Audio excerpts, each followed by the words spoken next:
Ini sandiwara apa lagi? Saya bukan orang bodoh. Saya mencintai demokrasi. Tapi karena saya rakyat kecil, saya tidak kelihatan sebagai pejuang, apalagi pahlawan. Nama saya tak pernah tuh masuk koran. Potret saya tak jadi tontonan orang. Saya hanya berjuang di lingkungan RT Gang Gugus Depan. Di RT yang saya pimpin itu, seluruh warganya pro demokrasi. Dengan beringas mereka akan berkoar kalau ada yang anti pada demokrasi. Semuanya kompak kalau sudah membela demokrasi. Gak percaya? Demokrasi, demokrasi, demokrasi. Pokoknya demokrasi itu bagus. Sesuatu yang layak diperjuangkan sampai titik darah penghabisan. Sesuatu yang menunjang suksesnya pembangunan menuju ke masyarakat yang adil dan makmur. Begitulah kata mereka. Saya kira itu sudah cukup. Saya sendiri tidak mampu menerangkan apa arti demokrasi. Saya tidak terlatih untuk menjadi juru penerang. Saya khawatir kalau batasan-batasan saya tentang demokrasi akan disalahgunakan. Dan pada suatu kali RT kami yang membentang sepanjang gang Gugus Depan dapat kunjungan petugas yang mengaku datang dari kelurahan. Kira-kira mereka akan apa ya? Pasalnya mereka akan mengadakan pelebaran jalan sehingga setiap rumah itu akan dicabik 2 meter. Walaupun hanya 2 meter, tapi sumbangan saudara-saudara sangat penting artinya bagi pembangunan dan kepentingan kita bersama. Untuk itu, atas nama kemanusiaan, kami harap saudara-saudara bisa mengerti. Hanya 2 meter? Kok enak saja mengambil 2 meter? Demi pembangunan siapa? Bagaimana kalau rumah kami hanya 6 meter kali 4? Kalau diambil 2 meter kali 6, rumah kami hanya akan cukup untuk gang. Kontan kami tolak. Tidak bisa. Itu tidak mungkin. Tapi Pak, Bu, ini sudah merupakan keputusan bersama.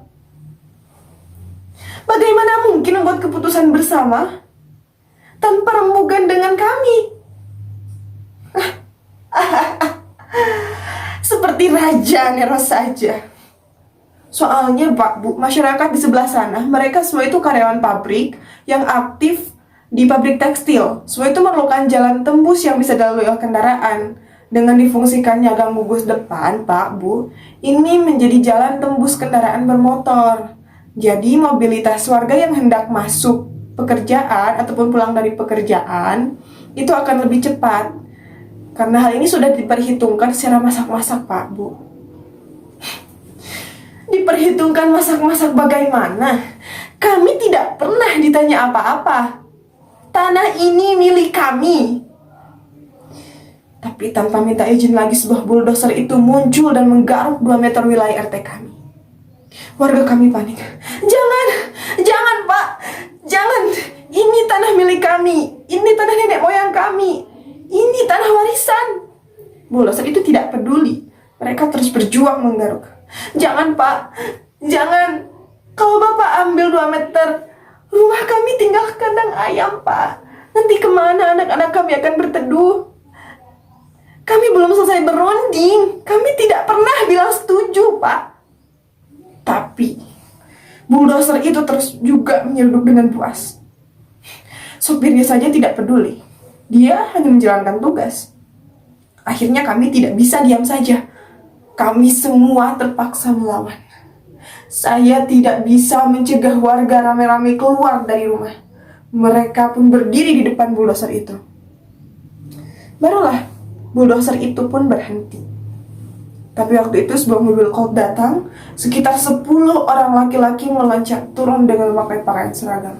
Kami pun bersorak.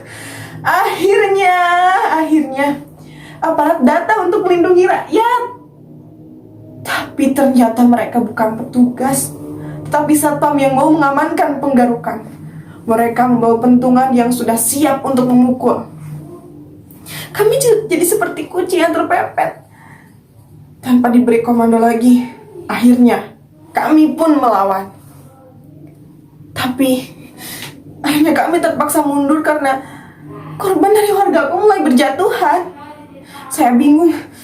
Akhirnya saya putar otak. Saya beranikan diri mengunjungi direktur pabrik tekstil, majikan warga yang menginginkan jalan pintas itu.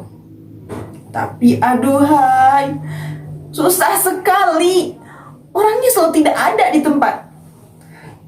Baru setelah aku mengaku jadi petugas kelurahan, akhirnya saya pun diterima. Direktur itu pun kaget setelah mengetahui saya bukan petugas kelurahan, tapi korban penggusuran. Tetapi ia cepat tersenyum ramah, lalu mengguncang tangan saya. Begitu saya semprot bahwa kami tidak sudi dipangkas, dia bingung. Kepalanya geleng-geleng seperti tak percaya. Lalu ia memanggil sekretaris. Setelah berunding, berbisik-bisik, ia kembali memandangi saya seperti orang stres. Tuhan Maha Besar, saya tidak tahu ini. Saya minta maaf, saya tidak memperbolehkan siapa saja membuat tindakan-tindakan pribadi atas nama perusahaan. Para karyawan pun sudah diberi uang transport, Pak. Bu, kalau mereka memerlukan jalan pintas, mungkin karena mereka ingin menyelamatkan uang transport itu. Jadi pembuatan jalan itu bukan inisiatif dan bukan tanggung jawab kami. Jadi kami minta maaf. Ini sandiwara apa lagi? Saya bukan orang bodoh. Saya tidak mau dikibuli mentah-mentah begitu. Saya tahu dia hanya pura-pura. Mulutnya yang manis, tingkah laku yang sopan, itu tidak bisa mengelebihi saya. Saya bisa mengendus apa yang bisa disembunyikan di balik topengnya itu. Orang kaya raya begitu, pendidikannya tinggi, luas pandangannya, pasti tahu lah apa sebenarnya terjadi. Orang kecil seperti saya ini memang kelihatannya lemah, gampang ditipu. Karena kami sadar pada diri kami sehingga kami selalu menahan diri. Tapi kalau sudah kebangetan seperti ini, saya pun meledak juga. Semut pun kalau diinjak terus akan menggigit. Pak, kami tidak minta apa-apa. Kami hanya minta tanah kami yang hanya 2 meter itu jangan diganggu, Pak. Itu hak kami. Titik. Saya bertekad saya tidak akan keluar dari kantor ini sebelum ada keputusan membatalkan 2 meter tanah kami untuk jalan. Saya ditunggu oleh warga, Pak. Akhirnya dia mengangguk. Tanda dia mengerti.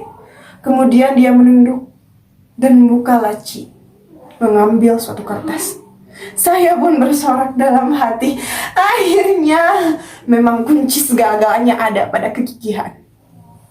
Tapi kemudian darah saya tersiram karena direktur itu mengeluarkan kepada saya sebuah amplop coklat yang tebal. Saya langsung tak mampu untuk bernafas. Tebal, coklat, apalagi di atas amplop itu tertera 25 juta. Ya Tuhan, saya belum pernah megang uang sebanyak ini. 25 juta. 25 juta.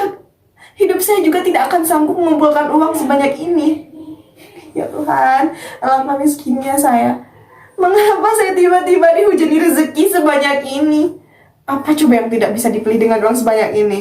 Alhamdulillah saya bisa perbaiki rumah, saya bisa perbaiki kendaraan, saya bisa kredit motor, saya bisa jadi tukang ojek, bisa bayar SPP, bisa kirim uang ke orang tua. Saya tak menanyakan lagi berapa isi amplop itu. Dengan gemetar saya langsung menerimanya lalu menyambut ulasan tangannya. Lantas terbirit-birit pulang. Kemudian saya kumpulkan keluarga saya dan jelaskan kepada mereka. Sejak saat itu hidup kami akan berubah. Doa kita sudah dikabulkan. Dan esok harinya, ketika para warga gang gugus depan kembali mendatangi saya untuk mendengarkan hasil rembukan saya dengan Pak Direktur untuk selanjutnya menetapkan tindakan apa selanjutnya yang harus dilakukan. Saya pun memberi wejangan kepada warga RT gang gugus depan. Saudara-saudara, warga semuanya yang saya cintai, memang berat kehilangan 2 meter dari milik kita yang sedikit. Tetapi itu lebih baik daripada kehilangan nyawa. Lagi pula semua itu untuk kepentingan bersama, Pak, Bu. Kita semua mendukung demokrasi, dan di dalam demokrasi suara terbanyak yang harus menang, bukan? Maka sebagai pembela demokrasi, kita tidak boleh dongkol, Pak, Bu, hanya karena kalah. Seluruh warga yang saya pimpin tak menjawab. Seperti saya katakan, mereka semuanya pembela demokrasi. Oleh karena itu, kalau atas nama demokrasi, mereka relakan segala-galanya. Satu persatu kemudian mereka pun pulang. Tapi, Pak, Bu, Pak, tunggu dulu. Tunggu. Kalau memang demokrasi itu tidak melindungi kepentingan rakyat kecil, aku berhenti menyokong demokrasi. Sekarang aku menentang demokrasi. Sejak itu, semuanya benci pada demokrasi. Sejak hari itu, warga R3 Kampus Depan yang saya pimpin kompak menolak demokrasi. Hanya tinggal saya sendiri yang tetap berdiri di sini, teguh dan tegar, tidak goyah oleh topan badai.